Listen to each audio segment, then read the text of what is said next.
Haleluya, puji Tuhan, salam sejahtera bagi kita semua, Bapak Ibu, keluarga besar GBDI El Shaddai Magelang. Salam revival, berubah, berkarya menjadi berkat. Dengan sukacita kita memperkatakan ini dengan iman supaya revival itu terjadi bagi kita semuanya. Haleluya, mari kita akan renungkan firman Tuhan dalam pembacaan kita Amsal 11 ayat yang ke-11. Mari kita akan membaca firman Tuhan ini berkata demikian. Sangat malanglah orang yang menanggung orang lain, tetapi siapa membenci pertanggungan, amanlah ia. Puji Tuhan, saya memberikan tema firman Tuhan hari ini adalah menanggung beban ya. Nah, mungkin kita pernah mendengar istilah ini ya Bapak Ibu, menanggung beban. Menanggung beban biasanya terjadi bukan karena beban sendiri, tetapi lebih seringnya adalah beban orang lain yang ditanggungkan kepada kita, namanya menanggung beban ya. Tetapi kalau kita boleh belajar tentang hal ini, apa arti dari kata menanggung ya? Menanggung artinya memikul, menjamin, atau bertanggung jawab. Kemudian beban artinya adalah sesuatu yang berat atau sukar dan harus dilakukan. Juga memiliki arti tanggungan dan juga tanggung jawab. Nah, dalam ayat pembacaan ini Amsal 11 ayat yang ke-15 ini dikatakan menanggung beban orang lain ini adalah merupakan sebuah kemalangan ya. Nah, di dalam terjemahan yang lain firman Allah yang hidup ya, di sini dikatakan janganlah menanggung utang orang yang belum begitu kau kenal. Lebih baik menolak daripada menderita kemudian. Nah, Bapak Ibu yang dikasih oleh Tuhan, menanggung beban orang lain atau menanggung hutang orang lain ya, contohnya adalah menanggung hutang orang lain. Ini adalah sesuatu yang tentu saja tidak menyenangkan. Kenapa? Karena beban yang dimiliki oleh orang lain, kalau kita yang menanggungnya itu ibaratnya seperti kita yang kejatuhan masalahnya ya. Kita yang kenapa kita harus yang menanggungnya begitu. Kemudian juga akan terjadi kesulitan-kesulitan bagi diri kita sendiri jikalau kita tidak menghindarinya ya atau menolaknya. Nah, contoh beban menanggung hutang orang lain ini adalah merupakan sesuatu yang memberatkan bagi kita ya. Tentu hutang ini enak pada waktu pertama meminjamnya, tetapi sangat berat waktu bertanggung jawab untuk membayarnya. Nah, ada orang-orang tertentu ya mungkin dengan untuk meringankan bebannya atau mungkin ingin menyelesaikan masalahnya, misalnya dalam hal hutang ini Bapak Ibu ya, dia berusaha untuk meminjam orang lain atau meminta pertolongan orang lain. Nah, jikalau orang yang dimintain tolong atau orang yang dimintai beban ini adalah kita ya, tentu saja ini adalah merupakan sesuatu hal yang memberatkan. Memang semua itu tergantung dengan keputusan kita ya Bapak Ibu. Apakah kita mau menolong atau tidak, apakah kita mau membantu atau tidak, itu semua keputusannya kita. Jikalau kita memberikan kesempatan tanggungan itu mungkin satu kali kita bayarkan atau satu kali kita okekan gitu ya, kita bersedia. Apakah benar orang tersebut itu akan selesai begitu saja? Ya, bisa jadi Bapak Ibu bahwa apa yang kita lakukan tidak menyelesaikan masalah saat itu, tetapi justru membuka peluang dengan masalah-masalah yang selanjutnya atau masalah-masalah yang berikutnya. Itu sebabnya pesan firman Tuhan tentang menanggung beban orang lain atau tanggungan akan orang lain ini, pesannya adalah jangan sampai kita melibatkan diri akan hal itu, karena itu dikatakan orang yang menanggung beban orang lain itu sebuah kemalangan, sebuah hal yang tidak mengenakkan tentunya. Biarkanlah orang yang bersangkutan dia bertanggung jawab menyelesaikan tanggungannya sendiri, karena itu sudah memang menjadi tanggung jawab mereka ya. Siapa yang berbuat dialah yang harus bertanggung jawab. Alasannya mengapa Bapak Ibu? Alasan jangan sampai kita menanggung beban orang lain. Menurut firman Tuhan tadi dikatakan itu bisa mendatangkan masalah bagi kita sendiri. Misalnya kita pun punya kebutuhan yang bisa jadi kebutuhan kita juga sewaktu-waktu menjadi hal yang harus kita utamakan.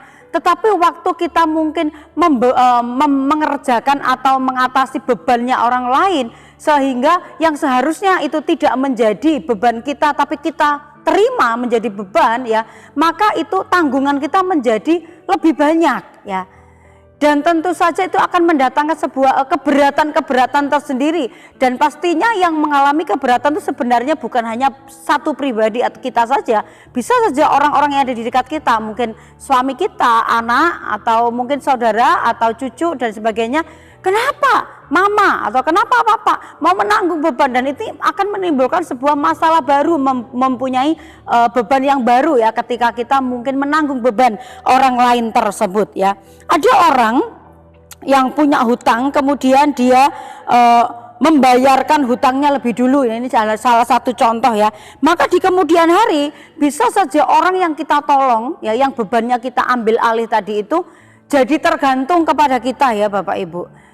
Selain menjadi tergantung, bisa jadi mereka memiliki kebiasaan gali lubang tutup lubang.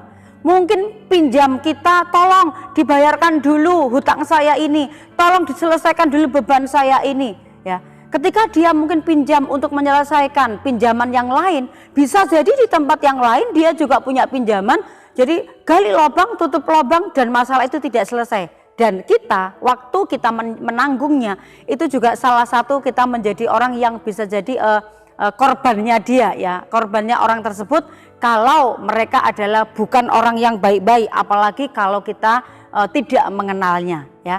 Nah, itu sebabnya kita belajar apa yang harus kita lakukan ketika ada orang-orang yang mungkin memiliki beban dan berusaha supaya kita ini bisa melakukan sesuatu untuk meringankan beban mereka, gitu, ya. Kita akan belajar tindakan kita adalah harus tegas menolak, ya. Ada orang-orang yang tidak tegas menolak, jadi wah dia baik, tapi justru dimanfaatin, ya, dimanfaatkan kebaikannya. Dia suka menolong, dia akan datang terus meminta tolong kepada kita. Boleh, firman Tuhan kita saling menolong, boleh, tetapi kita juga diberikan hikmat, kepekaan, kira-kira orang yang kita bantu, orang yang kita tolong bebannya, apakah mereka itu jadi memiliki ketergantungan kepada kita atau memanfaatkan kebaikan-kebaikan kita sehingga justru akhirnya memberatkan kita sendiri. Boleh menolong tetapi sifatnya kita cukup hanya membantu. Membantu ini berarti kita tidak punya tanggung jawab membantu menyelesaikan sepenuhnya, Bapak Ibu, ya. Membantu seberapa yang bisa kita bantu, menolong seberapa mampu untuk kita menolong dia, ya. Membantu sesuai kerelaan kita atau sesuai kemampuan kita. Apa yang perlu ditolong, beban yang seperti apa, kita bisa mengerjakannya yang bisa kita kerjakan. Itulah sebabnya Bapak Ibu yang dikasih oleh Tuhan, dikatakan apabila ada orang-orang yang menanggung beban orang lain, itu bisa mendatangkan kemalangan, ya. Itu bisa mendatangkan penderitaan bagi kita sendiri, mendatangkan kesulitan bagi kita sendiri. Itu sebabnya kita belajar diberikan hikmat, kemampuan oleh Tuhan untuk kita bisa menolaknya jikalau hal itu memberatkan kita atau melebihi kemampuan kita. Supaya apa? Supaya mereka yang memiliki beban dan tanggungan itu juga belajar bertanggung jawab atas setiap masalah mereka sendiri. Puji Tuhan. Mari Bapak Ibu kita terima firman Tuhan ini dan kita tahu tindakan-tindakan apa yang bisa kita lakukan ketika setiap masalah-masalah atau beban yang dimiliki orang lain supaya itu tidak dibebankan kepada kita dan kita pun punya tindakan yang tegas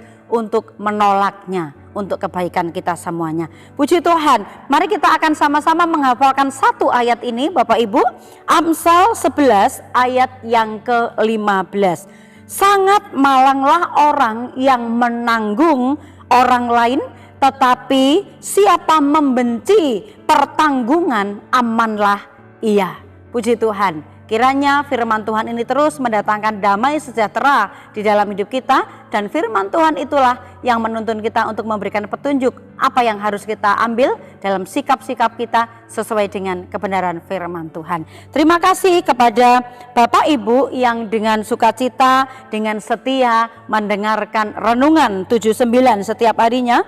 Dan bagi Bapak Ibu yang ingin didoakan secara khusus ataupun menyampaikan kesaksian, Bapak Ibu dapat menyalurkannya melalui chat WhatsApp 0813 274 20088. Mari kita bertumbuh bersama, saling mendukung, saling mendoakan, saling menguatkan di dalam Tuhan. Mari kita terima firman Tuhan ini, kita tundukkan kepala kita berdoa. Terima kasih Tuhan, kami bersyukur buat setiap kebenaran firman Tuhan yang kami boleh pelajari, yang kami boleh dengar. Karena kami percaya firman-Mu adalah merupakan petunjuk untuk kami berjalan sesuai dengan firman Tuhan. Dan tentunya firman-Mu itu yang akan terus mendatangkan damai sejahtera di dalam setiap kehidupan kami. Berkati umat-umat-Mu keluarga besar GBD LCAD Magelang.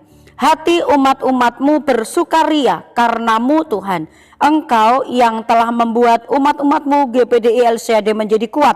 Umat-umat-Mu bersukacita karena pertolongan-Mu. Tidak ada yang kudus seperti Tuhan, sebab tidak ada yang lain kecuali Engkau, dan tidak ada gunung batu seperti-Mu. Kami bersyukur, terima kasih, menerima firman-Mu dengan ucapan syukur dalam nama Yesus. Haleluya, amin.